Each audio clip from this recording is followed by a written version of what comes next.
अस्सलाम वालेकुम रहमतुल्लाहि व बरकातुहू। खबरों के पहले नशरिए के साथ मैं हूं उबैद ताहिर। पेश खिदमत हैं इस वक्त की अहम सुर्खियां। साहिब सुमू अमीर शेख तमीम बिन हमद आल थानी को जमहूरिया बुर्किना फासो के सदर की जानिब से एक तहरीरी पैगाम मौसूल हुआ। वजीर आजम और वजीर दाखिला और जमहूरिया मोल्दोवा की वजीर आजम के दरमियान सरकारी मुज़ाकरात हुए हैं। कतर में काम करने के हालात को बेहतर बनाने के सिलसिले में किए गए इक़दामात की आलमी सतह पर तारीफ की जा रही है। और IAEA ने ऐलान किया है कि यूक्रेन के इलाके ज़ैपोरिजिया में वाक़ यूरोप के सबसे बड़े एटमी प्लांट ने दोबारा काम करना शुरू कर दिया है। और अब पेश खिदमत है उर्दू रेडियो कतर FM 107 से आज का पहला मुफस्सल नशरिया।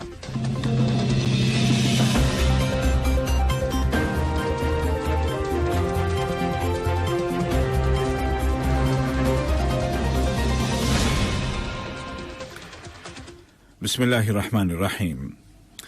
साहिब सुमू अमीर शेख तमीम बिन हमद आल थानी को जमहूरिया बुर्किना फासो के सदर जनाब हेनरी पॉल सादागो मीदामा बा की जानिब से एक तहरीरी पैगाम मौसूल हुआ, जिसका ताल्लुक दो तरफा ताल्लुकात और उनको मजबूत करने के वसाइल से है।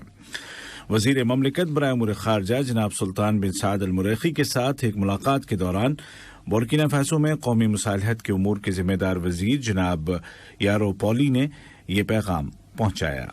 मिस्टर पॉली आजकल कतर के दौरे पर हैं।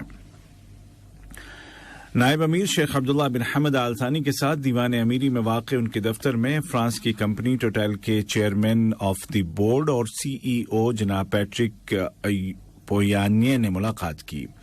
मुलाकात के दौरान कतर और टोटल कंपनी के दरमियान कायम ताउन और दो तरफा शराकतों का जायजा लिया गया। वजीर आजम और वजीर दाखिला शेख खालिद बिन खलीफा बिन अब्दुल अजीज आल थानी और मुल्क के दौरे पर आई हुई जमहूरिया मोल्दोवा की वजीर आजम मोहतरमा नातालिया जाविलित्सरा ने के दरमियान आपसी ताल्लुकात और उनको मुख्तलिफ शोबों में बिलखुसूस मईशत, ज़राअत और फूड सिक्योरिटी के शोबों में मजबूत करने के तरीकों का जायजा लिया गया। दोनों लीडरों ने ताज़ा तरीन इलाकाई और आलमी सूरत हाल पर भी तबादला ख्याल किया। मुज़ाकरात में कतर के कई वज़रा और मेहमान वफ्द के अराकीन ने शिरकत की। बातचीत के बाद वज़ीर आज़म और वज़ीर दाखिला और मोल्दोवा की वज़ीर आज़म की मौजूदगी में ज़राअत के शोबे में टेक्निकल, साइंटिफिक और इकनॉमिक कॉपरेशन के मुतालिक एक मुआहदे पर दस्तखत किए गए। इसी तरह दोनों मुल्कों के दरमियान नॉर्मल पासपोर्ट होल्डर्स के लिए एंट्री वीज़ा ख़त्म करने के लिए भी एक मुआहदे पर दस्तखत किए गए। वजीर आजम ने मेहमान वजीर आजम और उनके हमरा वफ्द के एजाज में शानदार ज़ोहराने या लंच का एहतमाम किया। जमहूरिया मोल्दोवा की वजीर आजम के दौरे के मौके पर कल्चरल विलेज कतारा ने दोनों मुल्कों के दरमियान सिफारती ताल्लुकात के 25 साल मुकम्मल होने के मौके पर फ्रेंडशिप स्टैचू की नकाब कुशाई की। इस मौके पर वजीर ममलिकत और कतर नेशनल लाइब्रेरी के सदर डॉक्टर हमद बिन अब्दुल अजीज अल कुवारी भी मौजूद थे। नायब वज़ीर आज़म और वज़ीर ममलिकत बराए उमूर दिफा डॉक्टर खालिद बिन मोहम्मद अल अतिया ने 19वीं शांग्रीला डायलॉग के मौके पर मुनाकिद किए गए इंटरैक्टिव सेशन के दौरान आलमी सतह पर कतर के सियासी, मुआशी और भरोसामंद और बैलेंस दिफाई किरदार के मौजू पर रोशनी डाली। इस सेशन का उन्वान था सिक्योरिटी कॉपरेशन के लिए नए तरीकों की तरक्की। नायब वज़ीर आज़म ने इस साल के सबसे बड़े स्पोर्ट इवेंट यानी कि फीफा वर्ल्ड कप फुटबॉल 2022 का भी जिक्र किया, जिसके कतर मेजबानी कर रहा है। उन्होंने कहा कि खेल इज्तिमाई कामों को अंजाम देने के लिए एक सोर्स का काम करता है। उन्होंने कहा कि कुछ मुल्कों के बजाय तमाम मुल्कों की सिक्योरिटी की सलाहियतों को बनाने के लिए जामे सिक्योरिटी ताउन की जरूरत है। शांग्रीला बातचीत के मौके पर नायब वज़ीर आज़म और वज़ीर ममलिकत बराए उमूर दिफा ने मेंबर मुल्कों के वज़राए दिफा की राउंड टेबल बातचीत में भी हिस्सा लिया।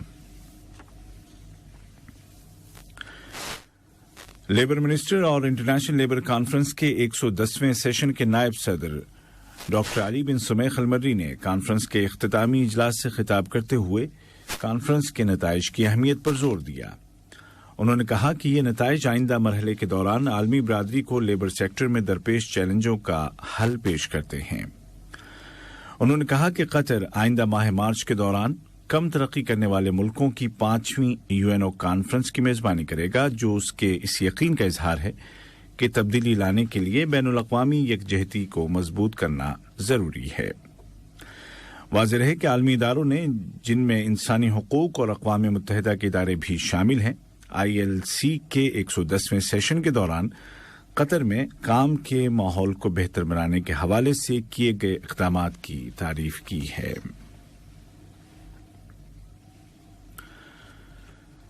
عالمی سطح پر قطر کی کامیابیوں کے سلسلے میں تازہ خبر یہ ہے کہ WHO میں قطر کو مشرقی بحیرہ روم کے ملکوں کے لیے تمباکو اور نکوٹین پروڈکٹس کا مقابلہ کرنے کے لیے اعلیٰ سطحی وزارتی گروپ کا سربراہ منتخب کر لیا گیا ہے۔ ویڈیو کانفرنسنگ کے ذریعے منعقد کیے گئے اجلاس میں وزیر صحت ڈاکٹر حنان محمد الکواری نے قطری وفد کی قیادت کی۔ یہ خبریں آپ اردو ریڈیو قطر FM 107 سے سن رہے ہیں۔ اردن کے ولی عہد شہزادہ الحسین ابن عبداللہ الثانی کے ساتھ وزیر ثقافت شیخ عبد الرحمن بن حمد آل ثانی نے ملاقات کی۔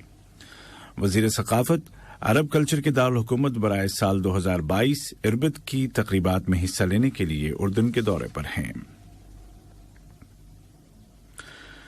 قطر انرجی اور ٹوٹل انرجیز نے قدرتی گیس کے پلانٹ نارتھ فیلڈ ایسٹ کو وسعت دینے کے لیے ایک معاہدے پر دستخط کیے ہیں، جو LNG کی صنعت کی تاریخ میں اپنی نوعیت کا سب سے بڑا پروجیکٹ ہے۔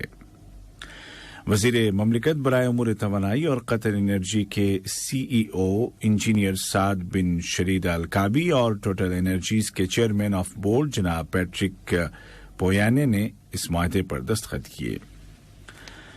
اس موقع پر قطر انرجی کے ہیڈ کوارٹرز میں ایک خصوصی تقریب کا بھی اہتمام کیا گیا۔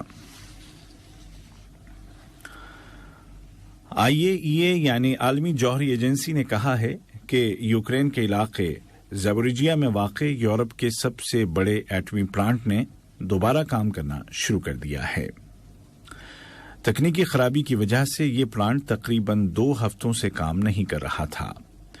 گزشتہ 30 مئی کو اس ایٹمی پلانٹ اور عالمی جوہری ایجنسی IAEA کے درمیان رابطہ منقطع ہو گیا تھا۔ IAEA کے ڈائریکٹر جنرل نے کہا ہے کہ وہ جلد ہی زاپوریژیا میں واقع بجلی گھر کا دورہ کریں گے۔ یوکرین اس دورے کی مخالفت کر رہا ہے کیونکہ روس کے فوجی دستے وہاں موجود ہیں۔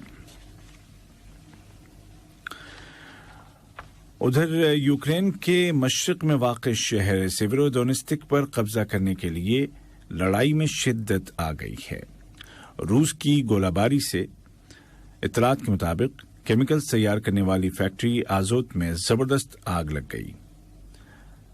اسی طرح روس کی گولہ باری کی وجہ سے دونیتسک کے 2 بڑے شہر کراماتورسک اور سلویانسک میں انرجی سپلائی بھی منقطع ہو چکی ہے۔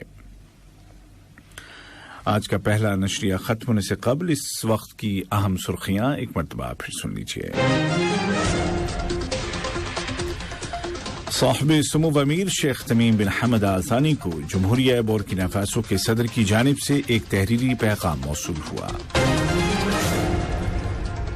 وزیر اعظم و وزیر داخلہ اور جمہوریہ مولدووا کی وزیر اعظم کے درمیان سرکاری مذاکرات ہوئے ہیں۔